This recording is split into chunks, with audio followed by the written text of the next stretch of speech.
Hello everyone, welcome to my channel again. This is Mandwambi Munamasaka. So today I wanted us to look at the movie Relic. It's a very good movie and let's talk about it. Wagenda kubeerawo heavy spoilers. Era no film watu nabagiraba. Kankusaba osooka ogirabe then olabire no video. Making sure or subscribing ku channel yaffe or following ku Facebook okufuna video nga zino. Ngekyo tukimaze mwebale nnyo clicking ku eno video. Now let's get into our breakdown. So the movie follows Edna, Kay ne Sam. Edna is Kay's mother. So movie etandika nge following Kay ne Sam abanyonya Edna kubanga wayisewo akabanga nga bamukubira amasimu naye nga tagakwata. So batuukayo ku nyumba ye basanga Edna ngali missinga nga tali waka. So after that they report to the police. Kati nga wayisewo ennaku entini Kay ne Sam babeera mu nyumba olumala Edna n'akomawo out of the blue. Edna wakomawo tajjukira wajja abadde kikyabadde akola oba ki ekigenda mu maaso. So wakomawo wano ewaka nga talina memory of what happens. That is when the movie really becomes interesting and intriguing. So we learn that mbuno Edna alina obulwadde obwa dementia era ye and Kay baadde tebali close nnyo nga omuzadde we yandibadde n'omwana we. Era movie ekiraga oba kihintingako mbu Kay yalekulira maama we Edna namuleka abeera eri waggulu nnyo nga namucekinga nako nnyo nga we yandibadde ya maama n'omwana nga we yandibadde normally. Era Edna mental state ye yeeyongera okwonooneka era we yeeyongera okwonooneka netandika n'okukosa abantu abamuli okumpi kwegamba nga waliwo eno party we yawa Sam ring ye eya wedding naye kati wayitawo ebbanga n'alaba nga Sam ajambadde nga tajjukira mbu yagimuwadde n'amuaccusing okolaki okugibba. So basically Edna ali mu kizikiza nga naffe abalabi we tuli nga tulabe no film. Another incident okulaga mbu obuwongo bwe oba obulwadde bumututte nnyo bali bazanya hide and seek n'omwana wa neighbor. Omwana wa neighbor neyegalira muki mu wardrobe. So Edna during that time neyerabira mbu ono omwana waali n'amuggalira ki mu wardrobe. So taata w'omwana we yajja omunoonya nga Edna agamba omwana tali wano ye taata we ye ng'amuwulira mu nnyumba. So ekyo kyonna ne kiraga mbu obwongo bwa Edna bugenda bwonoonekera ddala buggwawo. Era ne incident endala yatandika okukyusanga furniture mu nnyumba olumala wakomawo n'amusanga n'alowooza mbu ate waliwo omuntu omulala akoze ki amukyusizza. Okuggyako n'okwongerako yatandikanga okuwandika bunotisi throughout the house nga bumujjukiza oba ng'agezaako okwejjukiza kubanga obwongo bwe ye tebukyajjukira. Era we yaclaimingirawo mbu waliwo omuntu ajja mu nnyumba n'akyusa entebe n'azizza eri n'akyusa emmeeza n'azitaano naye ng'ate Edna yennyini yakyekolera. So in a movie eri highly symbolic ate kino kiragibwa ne mu nnyumba gye babeeramu. For example ennyumba gye balimu erina ki black mold ekiri okugirya ekiri ogikulako nga kigirya mpola mpola ate nga kispreadinga all over the house. Ate kino ki black mold nakyo kiri ku Edna ku mubiri gwe nga kitandikako nga kispreadinga throughout her body. So in a way ennyumba eri representing Edna's state of mind nga bwe buli obuwongo okudeterioratinga nga bwonooneka bwonna nga buggwawo.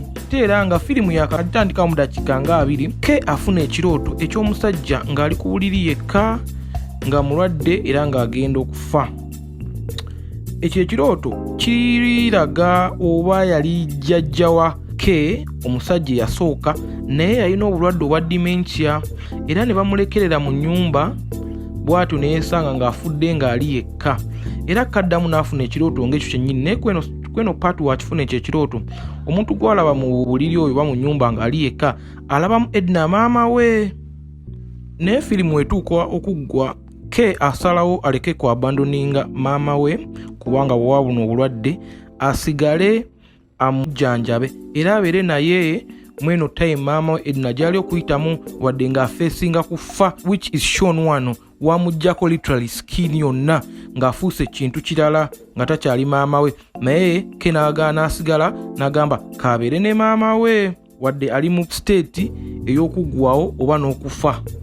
Kay asalawo aleke ku abandoninga maama we kubanga bw'owa buno obulwadde asigale amujjanjabe era abeere naye mweno time maama we Edna gy'ali okuyitamu wadde ng'afeesinga kufa which is shown wano wamuggyako literally skin yonna ng'afuuse ekintu kirala nga takyali maama we, naye ke n'agaana asigala n'agamba kabeere ne maama we.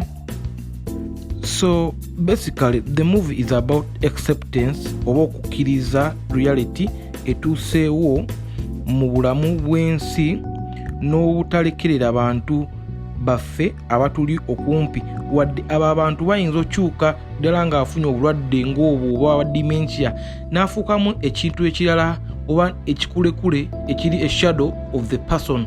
Kino kiri represented wano ke wa peeling off skin ya maama we literally, ne kiraga mbu takyali maama we naye afuuse kakikulekule, naye ke n'asigala amulabire kubanga ono ye maama we. So basically ekyo firimu kyegezaako okudrivinga art that omuntu olina osigala ng'oyagala abantu bo wadde biki bye bayitamu, wadde tebakyali nga wajjukira oba ye baali naye nga bali facing oba death, naye n'osigala obeere nabo obalabirire mwenna ekintu mukiyitemu mwenna. Era ke wakola kino kiraga mbu amenyeewo cycle eya neglect mu famire yaabwe, era we asigala okulabira mama Edna abamutaasizza feeti jjajja ne jjajjawe oli gwe yafunako ekirooto ye gye yafuna n'afa yekka nga tewali amulabirira, ne Edna ye tagenda kituukako ekyo kubanga ke eyo cycle agimenyewo, wasazewo okusigala alabirire maama we. Era wano ke ne Edna we balayinga on the bed together, Sam naye ajja n'abajoininga ne kizifayinga mbu generation zino ezisigaddewo zijja kwerabiriranga era tezijja kweneglectinganga nga bali abaasooka, newakubadde nga Sam maama we ke naye ng'alabika agenda funa buno obulwadde obwa dementia, naye Sam weyeebakawo ku buli n'alaba Mark erikula ku maama we, naye kumanya mbu naye yakkiriza okubanga alabira maama we eyo short esembayo nga bonna bebase ku buliri. Kiraga mbu generation yaabwe yo egenda ku looking after each other in face of all, oba obulabe bwonna danger mu bulwadde bwonna bwe banafeesinga era bo tebajja kwerekerera. So guys, this was my relic breakdown leero ku Mandwambi updates, but I want to know mwe mulowooza ki kweno movie oba what message did you get about it? Please comment in the comment section below and we engage the community. Thank you very much.